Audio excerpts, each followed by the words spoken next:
quiero leerte rápidamente este versículo que fue de inspiración para poder empezar a compartir este mensaje que Dios puso en nuestro corazón. Lo encontrarás en el libro de Proverbios, capítulo 19, verso 21. Si tienes tu Biblia digital, ve abriendo la aplicación de YouVersion. Mensaje publicitario no pago. Pero bueno, conocemos a los de YouVersion. Un saludo por allá a la gente de YouVersion. Y vamos a leerlo porque comienzo a divagar y eso. Así que Proverbios capítulo 19 verso 21 dice así: puedes hacer todos los planes que quieras, pero el propósito del Señor prevalecerá. Es una realidad que vamos a estar compartiendo durante estas semanas. Y para comenzar quiero hacerte una breve pregunta. ¿A cuántos les gusta planificar? ¿A cuántos les gusta planificar? ¿A cuántos les gusta sentirse de que tienen todo planificado, todo listo? Definitivamente por tu trabajo, ¿eh? Tienes que estar bien planificada. Mira, te voy a confesar algo. Yo tiendo a tener un poco de obsesivo compulsivo, de OCD con el tema de la planificación. Cada vez que mi esposa y yo tenemos planeado un viaje, no me da pena admitirlo, pero yo soy esa gente de que yo hago la maleta una semana antes del viaje. Sí, hasta ahí estoy de mal. Porque quiero saber que estoy llevando exactamente todo lo que necesito, ni más ni menos, que nada me sobre, que nada me falte. Es más, Jamie y yo dije que cuando estamos justito a la semana antes de irnos, que necesito el jaboncito, que necesito la cremita, que necesito cosas de mujeres, pues, pero no tengo ningún problema con eso porque me gusta planificar. Me gusta saber que tenemos todo, exactamente todo. Y yo soy apasionado de ese tema de que a veces vemos en internet decir que one bag travel. A mí me gusta viajar con una sola maleta que va conmigo en el avión y que tengo control de absolutamente todo y que estoy seguro de que lo que traigo es lo que llevo encima y todo controladito. Sí, estoy mal. Oren por su pastor. Tú sabes, a mí yo no tengo cero temor, se los prometo, cero temor de que explote el avión, que se caiga y todo eso, porque para ser muy honestos no hay nada que yo pueda hacer. En ese punto, por ahí arriba no hay nada que pueda hacer. Si se cayó, se cayó, listo. Pero lo que sí me da un pavor, como no tienes idea, es que se pierda mi maleta. Eso sí me da miedo, como tienes idea. Por eso que me gusta estar planificado, me gusta planificar. Ahora, te hago otra pregunta. ¿Qué pasa cuando tus planes no salen como lo esperabas? ¿Qué pasa cuando Dios no actúa como te lo esperabas? ¿Qué sucede cuando eso pasa? Porque esos momentos de la vida cuando Dios simplemente hace o no hace, o sí, hace todo lo contrario a lo que nos esperábamos que hiciese, gritamos al cielo: Dios, no te entiendo. ¿Sí o no? Ese es el título de la serie, si no te habrás dado cuenta. Dios, no te entiendo. Cuando uno está en una situación como esa, hay confusión, duda, sientes que todo te supera y tendemos en ese momento a de verdad ser honestos con Dios y decirle a Dios: Dios, no me gusta lo que estás haciendo, no me gusta lo que está sucediendo.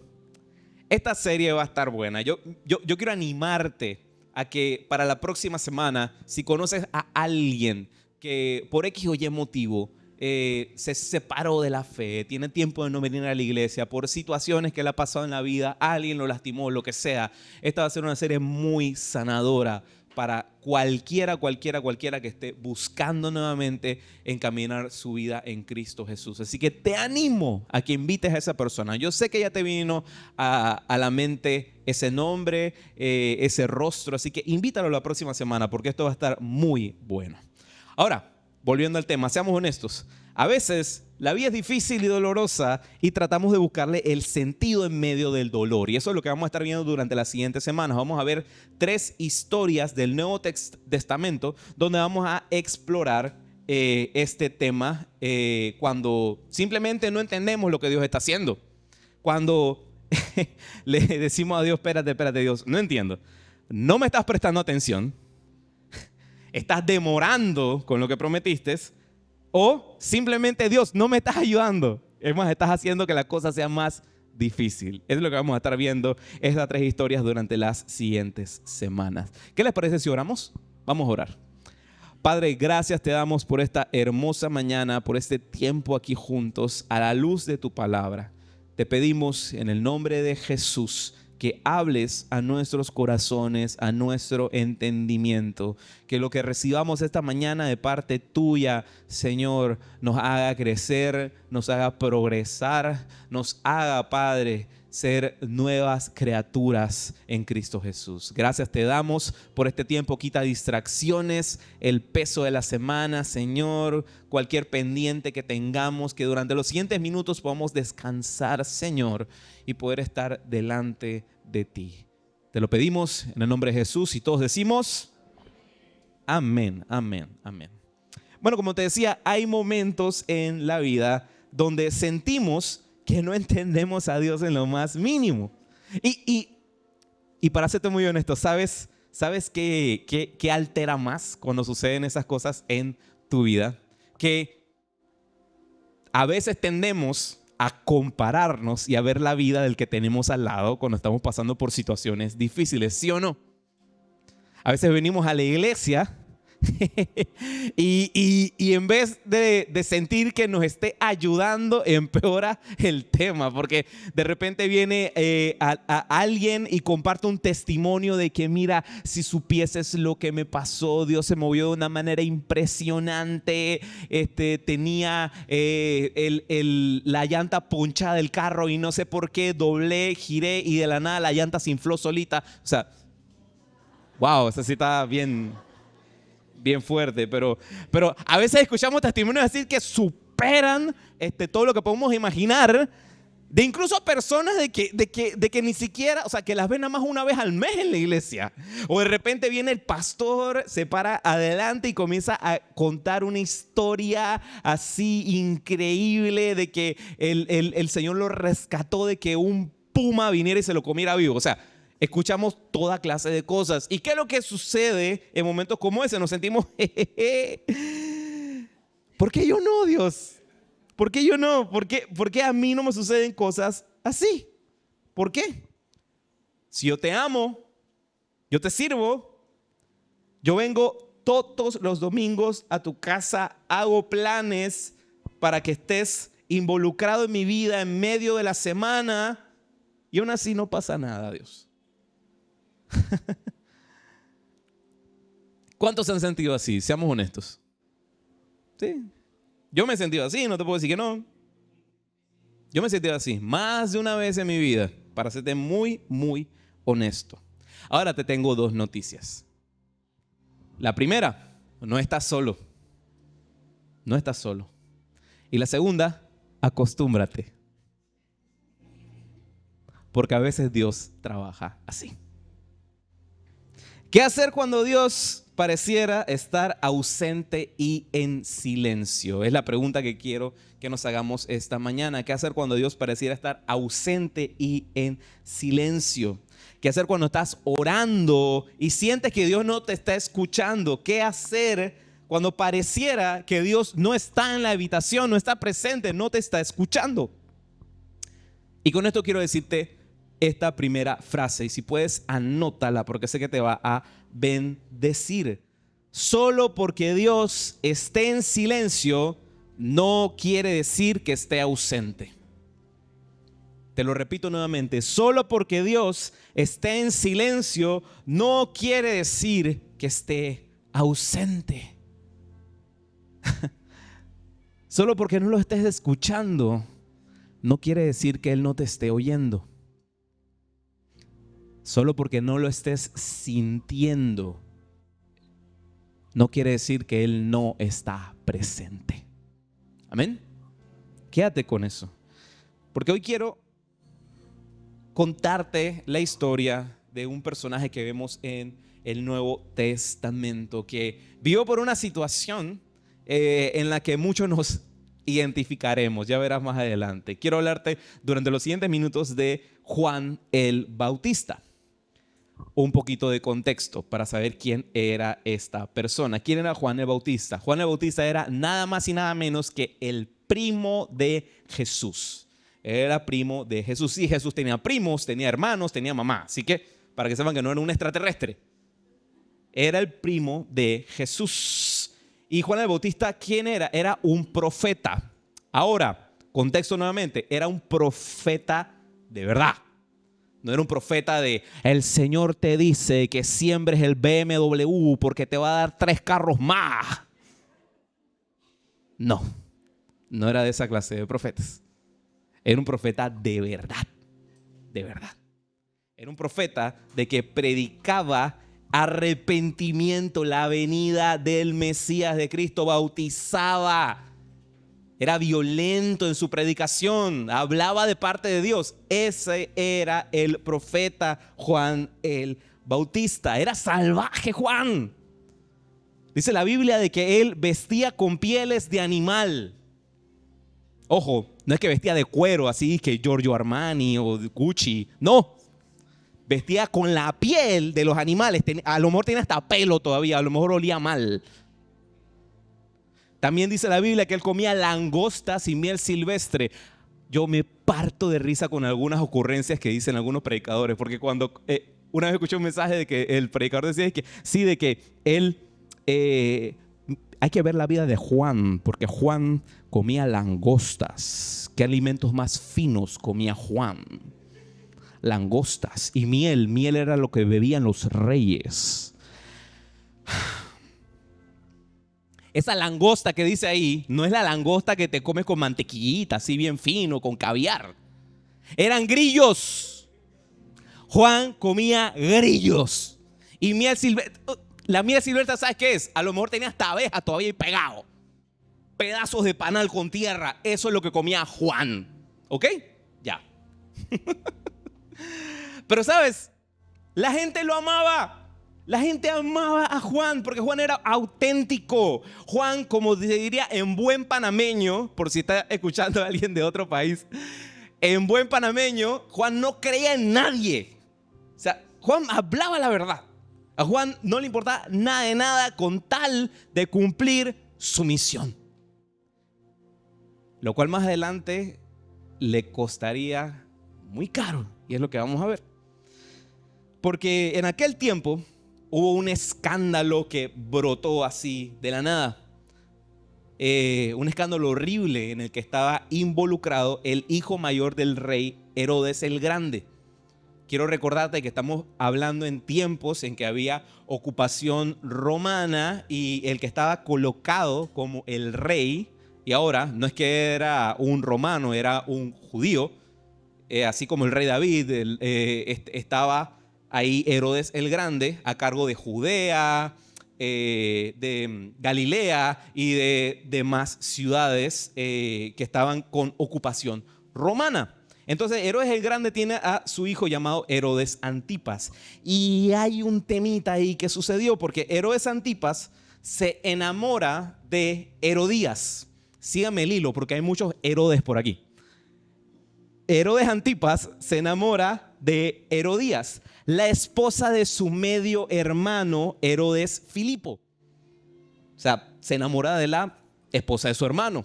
Entonces, ¿qué es lo que hace Herodes Antipas? Él se divorcia de su esposa legítima para poderse casar con la esposa de su hermano. Eso era un escándalo en palacio. No se podía creer lo que estaba sucediendo. Y Juan el Bautista, siendo Juan el Bautista, no se quedó callado. No se quedó callado. Denunciaba de que eso no era correcto para el rey. El rey tiene que ser ejemplo de integridad.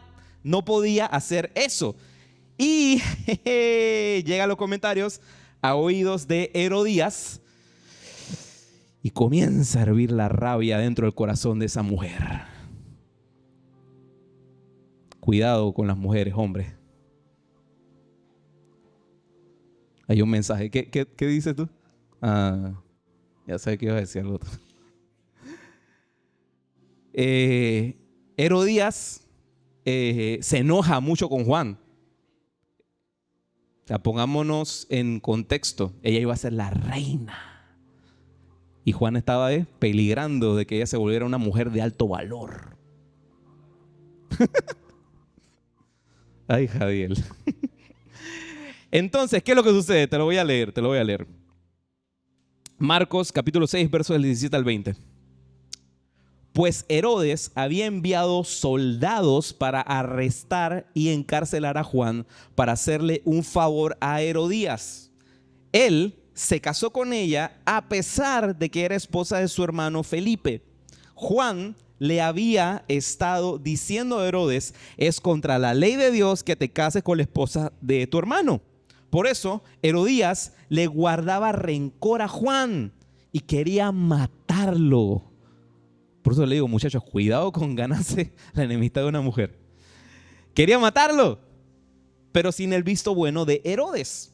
Ella no podía hacer nada porque Herodes respetaba a Juan y lo protegía porque sabía que era un hombre bueno y santo. Herodes se inquietaba mucho siempre que hablaba con Juan, pero aún así le gustaba escucharlo. Herodes no era fan de Juan porque ciertamente le decía la verdad, pero aún así le gustaba escucharlo. Qué curioso, ¿verdad? Entonces Herodes, para complacer a su nueva y flamante esposa, arresta a Juan el Bautista. Porque Herodías estaba bien molesta con Juan el Bautista. A pesar de que Herodías quería ver a Juan el Bautista no solamente arrestado, lo quería ver muerto, Herodes no lo hace porque lo consideraba un buen hombre, un hombre de Dios. No voy a meterme con alguien que no ha hecho absolutamente nada. ¿Qué pasa, Herodías? No. Yo quiero hacer Juan, delete. Quítalo de mi vista. Entonces pongámonos nuevamente en contexto. Nuevamente, Juan el Bautista, primo de Jesús, aquel que predicaba como voz en el desierto, que preparaba el camino para la llegada de Cristo, aquel que tenía una misión muy clara. Te la voy a leer, está en Marcos capítulo 1 versos del 7 al 8. Decía: Juan anunciaba, pronto viene alguien que es superior a mí, tan superior que ni siquiera soy digno de inclinarme como un esclavo y desatarle las correas de sus sandalias. Yo los bautizo con agua, pero él lo bautizará con el Espíritu Santo. Ese era el corazón de Juan. Juan era 100% un siervo de Dios. Se sacrificó hasta lo dio todo, absolutamente todo. Vivía en el desierto como un pordiosero, pero estaba cumpliendo la voluntad de Dios. Mira, incluso Juan, capítulo 1, verso 23, dice: Juan contestó con las palabras del profeta Isaías: soy una voz que clama en el desierto, abran camino para la llegada del Señor. Esa era la misión de Juan. En resumidas cuentas, la misión de Juan era preparar el camino para la llegada de Jesús. ¿Cómo lo hizo? ¿Qué tal le salió? Estupendo. Porque la gente estaba creyendo, la gente se estaba bautizando y todo. Cumplió su misión, lo hizo bien, predicó de arrepentimiento, bautizó en el desierto. Incluso podemos ver en algunos versículos cómo era el corazón de Juan. Juan decía: yo no soy digno de desatar sus sandalias, lo acabamos de leer hace un momento. Él decía: es necesario que yo mengüe para que Cristo crezca. Ese era el corazón de Juan. Y cuando alguien venía y: ay, yo quiero ser seguidor de Juan, no me sigas a mí, sigue a Jesús. Ese era el corazón de Juan. Él lo dio todo por él, todo. Él, Cristo. Ese era el corazón de Juan y lo hizo bien. Podemos decir entonces que Juan el Bautista fue un siervo fiel de Jesús, al punto de que estuvo dispuesto a ser encarcelado por defender lo que era correcto. Él se arriesgó a que lo metieran a la cárcel. Pero, ahí tú me dirías, wow, Juan hizo tantas cosas maravillosas e impresionantes y lo iban a meter en la cárcel. Ciertamente Jesús lo tuvo que haber salvado de la cárcel, ¿no? No. No, Jesús no vino a su rescate. No vino a su rescate. Pastor, eso no me hace sentido. Si Juan hizo tantas cosas maravillosas, ¿por qué Jesús no vino? ¿Qué le pasa a Jesús? Ponte en el lugar de Juan. Ponte en el lugar de Juan por un momento. Yo me vino Juan pensando, ¿qué pasa, Jesús? Si tú eres mi primo, he estado sirviéndote con todo, haciendo de todo para preparar el camino para tu tiempo. Seguramente me vas a rescatar, ¿verdad? Me vas a rescatar, ¿verdad? ¿Cómo crees que se habrá sentido Juan en ese momento? Encarcelado. Quiero hacer otra votación. ¿Cuántos piensan de que Juan estuvo firme, inamovible, con una fe monstruosa, que lo soportó todo? ¿Cuántos creen? ¿O cuántos creen que tuvo dudas? A ver, ¿quién vota?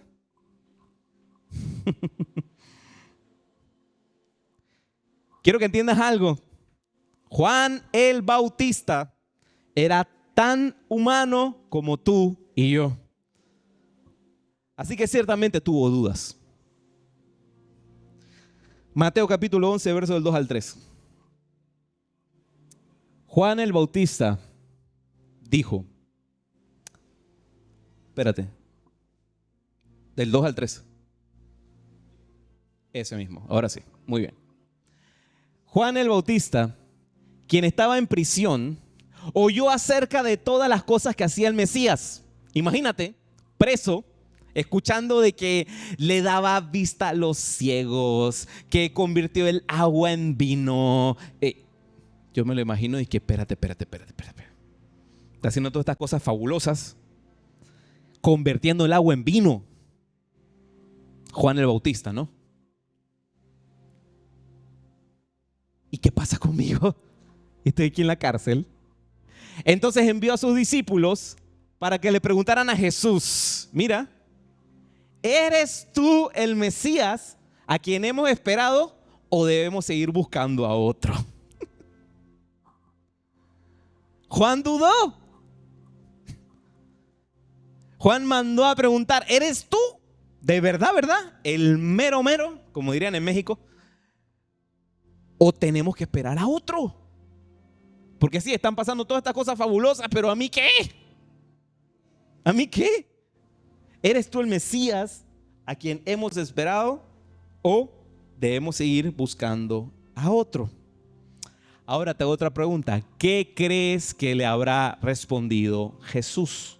Recuerda, Él envió a discípulos a que fueran hasta donde Jesús y que le preguntaran, ¿qué crees que habrá respondido Jesús? Claro que sí lo soy, Juan, ¿qué te pasa? Claro que sí lo soy, tranquilo, voy en camino ya a rescatarte, no te preocupes. Es más, estoy mandando por delante a Pedro con un hacha para que corte las orejas de todos los que están por ahí, que abra la cárcel y que salgas ahí en gloria. Tranquilo, Juan, todo está chévere, tranquilo. Bueno, no, esto es lo que respondió Jesús. Mateo 11, del 4 al 6. Jesús les dijo, regresen a Juan y cuéntenle lo que han oído y visto. Los ciegos ven, los cojos caminan bien, los que tienen lepra son curados, los sordos oyen, los muertos resucitan y los pobres se les predica la buena noticia. Y agregó, Dios bendice a los que no se apartan por mi causa. Uy.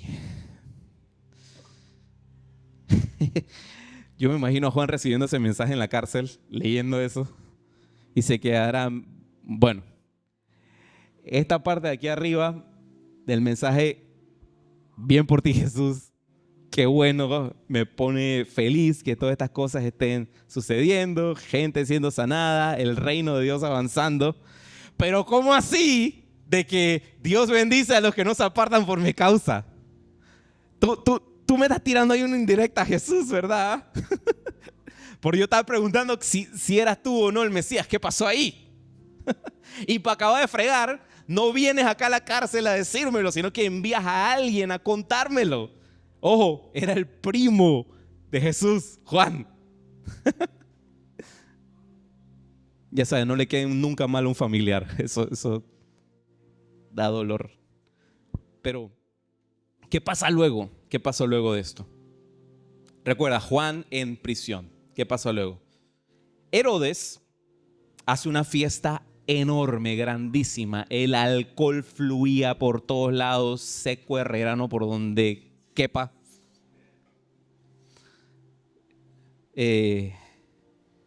Y sucede que la hija adolescente de Herodías, Salomé, entra en escena en el momento, cuando ya la fiesta estaba ya a su tope, cuando ya Herodes estaba que tartamudeaba ya para el hablar, hasta el tape en guaro.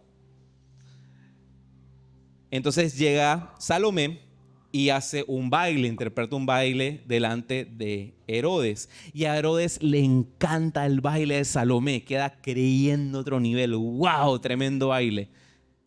En mi mente sanita yo quiero pensar de que, bueno, que estaba bailando ballet, ahí con el tutú, y que, o jazz, una cosa así. Aunque lo más seguro estaba tuerqueando, pero bueno.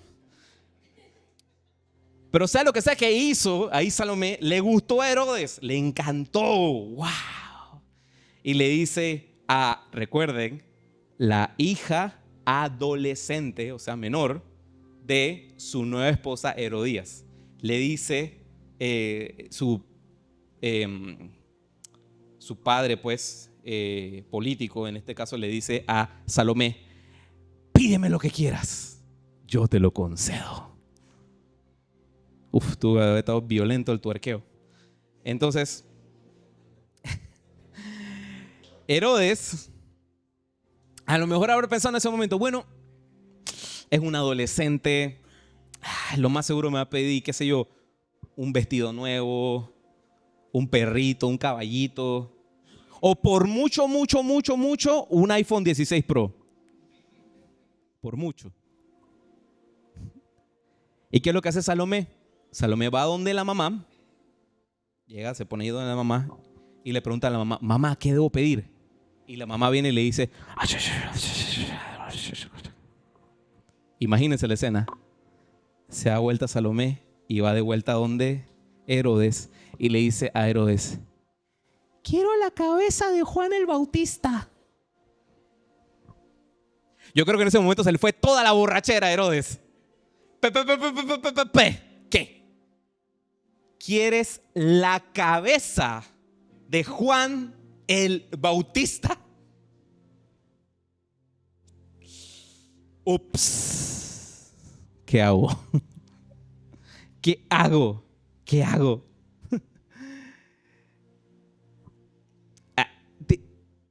Hay que entender lo que está pasando en esa escena, porque, o sea, ya Herodes, el rey, prometió delante de todos los invitados de la fiesta que haría cualquier cosa que Salomé le pidiese.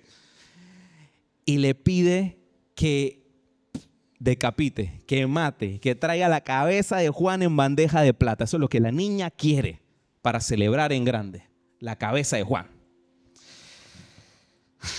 Para los que no saben lo que pasó después, seguramente estarán pensando algo como esto. A lo mejor llega Salomé delante de Herodes y le dice: quiero la cabeza de Juan el Bautista. Y al segundo, de repente, comienza a haber un terremoto tremendo allí en palacio. Se caen todas las piedras a todo el mundo por alguna extraña razón. Les da diarrea y de todo. O sea, se vuelve una locura. Allí se abre el suelo, caen truenos, viene ángeles, un ejército de ángeles enteros para romper, destruir las puertas de la cárcel y sacar a Juan el Bautista. Y Juan el Bautista sale de allí con la cabeza de Herodes en la mano, así cortada, gritando: ¡libertad! Porque eso es lo que Dios hace, ¿verdad? Eso es lo que Dios hace. Es la versión del cristianismo que nos gusta, ¿verdad? Cuando hay un héroe en medio de todo. Cuando siempre obtenemos lo que queremos, ¿verdad? Nos encanta que suceda así. Que le pasen cosas buenas a la gente buena, ¿verdad?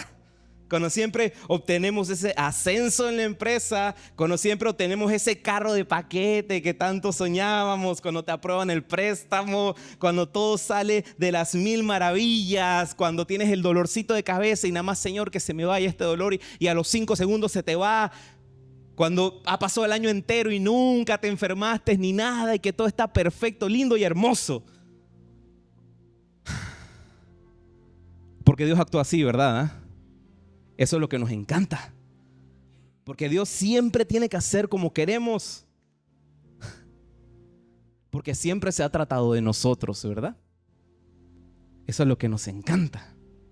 Dios existe para eso. Dios existe para servirme a mí, para servirnos a nosotros, para cumplir todas las exigencias y todas las cosas que queremos. Dios existe para hacer nuestra vida más fácil, más soportable, ¿verdad? Eso es lo que Dios hace, ¿verdad? Sí, ese es el propósito de Dios en nuestras vidas. Dios tiene que sí o sí, en este caso, salvar a Juan el Bautista. Sí, lo tiene que hacer porque Dios es bueno. Dios tiene que hacerlo bien, ¿verdad? ¿Verdad? Bueno, te tengo que confesar algo. Lo anterior no pasó. Lo que te escribí hace un rato no pasó. Eso no pasó. Esto fue lo que pasó. Marcos 6, del 26 al 28. Entonces el rey se arrepintió profundamente de lo que había dicho, pero debido a los juramentos que había hecho delante de sus invitados, no le podía negar lo que pedía. Así que envió inmediatamente un verdugo a la prisión para que le cortara la cabeza a Juan y luego se la trajera. El soldado decapitó a Juan en la prisión. Trajo su cabeza en una bandeja y se la dio a la muchacha, quien se la llevó a su madre.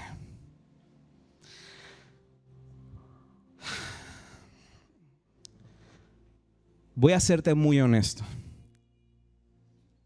No me gusta cómo termina esto. No me gusta esa parte. No me gustó ese final. Porque no pareciera algo justo, ¿verdad? Te deja así como que esa sensación de... ugh. ¿Qué hacer cuando Dios pareciera estar ausente y en silencio? ¿Qué hacer cuando pareciera que Dios no está haciendo nada? Miremos nuevamente la vida de Juan por un momento. Sé que hay como tensión ahora en el ambiente. ¿Cuál era el propósito del llamado de Juan? ¿Cuál era el propósito de su vida? Era preparar el camino para el Mesías. ¿Lo hizo? Sí, sí lo hizo. ¿Cuál era el propósito de Jesús? Reconciliarlos con Dios. Al morir en la cruz del Calvario, ¿lo hizo? Sí, sí lo hizo. Entonces, ¿cuál sería la conclusión a esto? Aún con que el propósito de Juan el Bautista se hubiese cumplido, porque se cumplió, puede ser que a Juan no le haya gustado la manera en cómo se cumplió. Pero el propósito de Dios se cumplió. ¿Sí o no? Solo que a lo mejor no de acuerdo a los planes de Juan. A lo mejor Juan habrá tenido otras expectativas en el momento. Vuelvo a leerte el versículo con el que iniciamos este mensaje. Puedes hacer todos los planes que quieras, pero el propósito del Señor prevalecerá. ¿Cómo se ve esto en nuestras vidas? Quiero darte un pequeño ejemplo. Los que conocen esta historia sabrán que no fue un tiempo muy sencillo En el año 2009, en ese entonces no estábamos casados todavía, éramos novios. Mi esposa había tomado la decisión de iniciar un emprendimiento llamado Cupcakes. Era de las primeritas personas que se atrevía a literal tirarse al charco, y con lo que tenía de la liquidación del trabajo es que ella montó este emprendimiento, una tienda, una boutique. Me parece porque anoche yo le digo, mi amor, para pedirte permiso que voy a echar el cuento. Y ella es que otra vez estoy yo. Pero es que esa historia es bonita, mi amor, así que me gusta contarla. Entonces, 2009 inicia Cupcakes. Fue una temporada increíble, maravillosa. No tienen idea el movimiento que tenía en la tienda, el avance que tenía pujante, el primer local que tenía Jamie al poco tiempo terminó mudándose a otro por San Francisco, más grande, increíble, ya era un espacio más amplio donde podíamos hacer un montón de cosas. Incluso la tienda se mudó a una tercera localidad que estaba justo detrás de donde vivimos, de nuestro apartamento. Jamie se podía ir hasta caminando.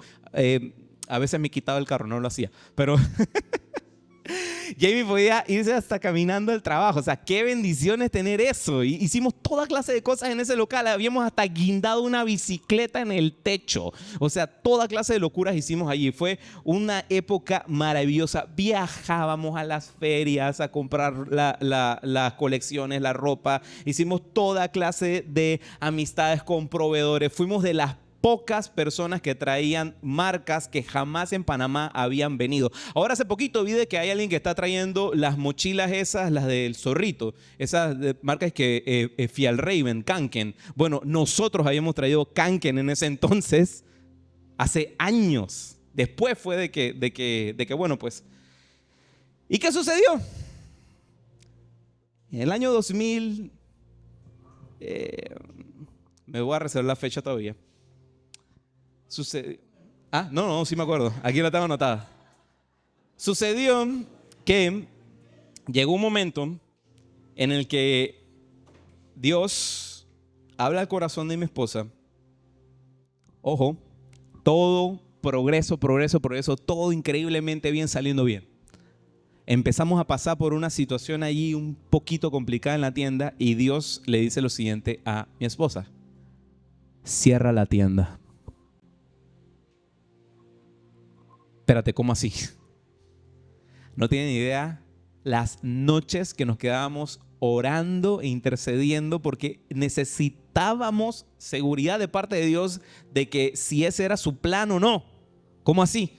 Cierra la tienda. Es lo único que decía Dios. Es más, en ese entonces quien estaba también involucrado y que nos ayudó muchísimo para inyectar capital y fuerzas en el negocio es Joel, el hermano de mi esposa. Incluso hasta Joel le decía: no, hermana, sigue adelante porque tú eres buenísima en esto. Yo de verdad que me sorprende cómo has podido mover este negocio. Dale, sigue metiéndole. Si hay que echarle más gasolina a esto para que siga adelante, le damos. Recuerda, la indicación era: cierra la tienda. Sí, aquí están los suegros. La indicación es: cierra la tienda. Espérate. Ya me dañaste ya el kick. Bueno, ustedes no escucharon. Cierra la tienda. Y entonces la cosa se puso peor, para serte muy honesto. Las ventas bajaron de una manera ridícula y ya estábamos ya contra la espada y la pared. Y la indicación seguía siendo: cierra la tienda. Y finalmente tomamos la decisión. Difícil, como no tienes idea. Estamos hablando de un negocio que ya a ese punto llevaba 10 años. 10 años. Arrancó en el 2019, el 2009. Y ahora estamos situados a final del 2019. ¿Qué ocurrió el año siguiente?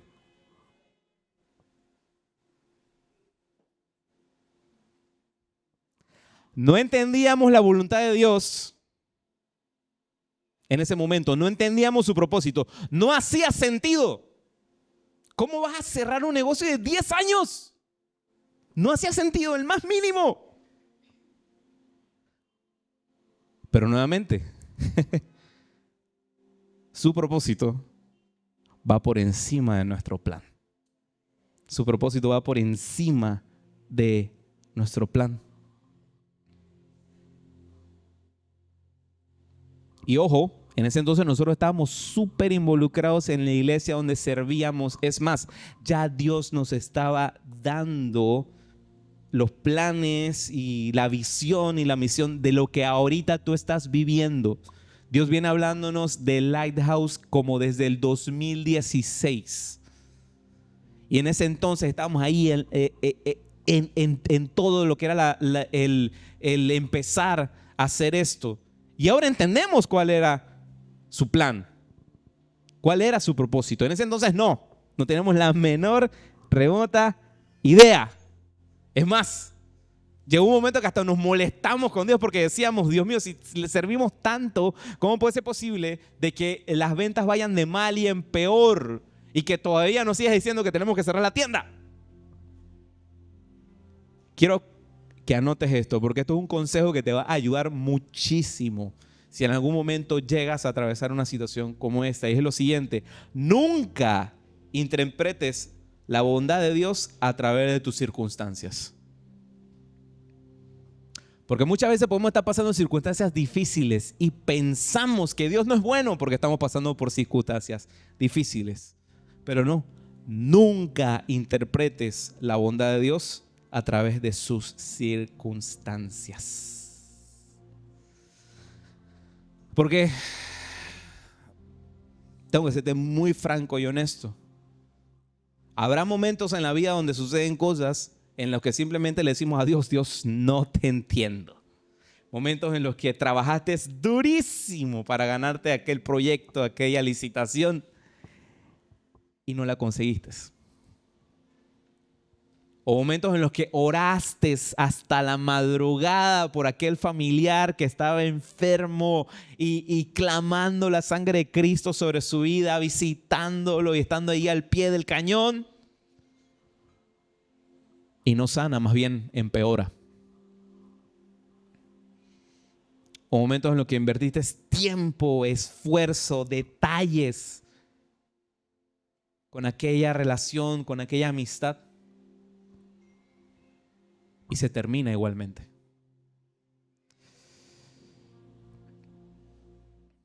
Nuevamente te digo, nunca interpretes la bondad de Dios a través de tus circunstancias, sino que interpreta tus circunstancias a través de la bondad de Dios.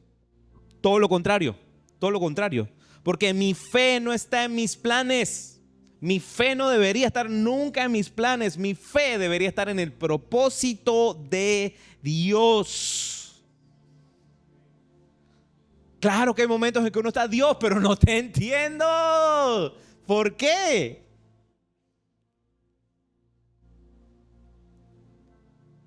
Quiero que estés claro en lo siguiente. Y anótalo si puedes anotarlo. No necesitas entender el plan de Dios para poder confiar en su propósito. No necesitas entenderlo del todo. No necesitas entender su plan para confiar en su propósito. Porque la clave no se trata de entender el plan, sino de confiar en su carácter. Estar total y completamente convencido de que Él tiene planes de bien y no de mal para darte futuro y esperanza. El carácter de Dios nunca cambia. Dice la palabra de Dios que Él no es hombre para mentir ni hijo de hombre para arrepentirse. Sus planes se cumplen porque se cumplen. Por más de que pareciera de que no está haciendo nada. Su plan siempre es mejor. Su plan siempre es mejor. Y si con el ejemplo de Juan nos quedó lo suficientemente claro, quiero recordarte que Jesús también vivió una situación similar en el huerto del Getsemaní. Mateo capítulo 23, verso 39 dice: Él se adelantó un poco más y se inclinó rostro en tierra mientras oraba: Padre mío, si es posible que pase de mí esta copa de sufrimiento, sin embargo, quiero que se haga tu voluntad, no la mía.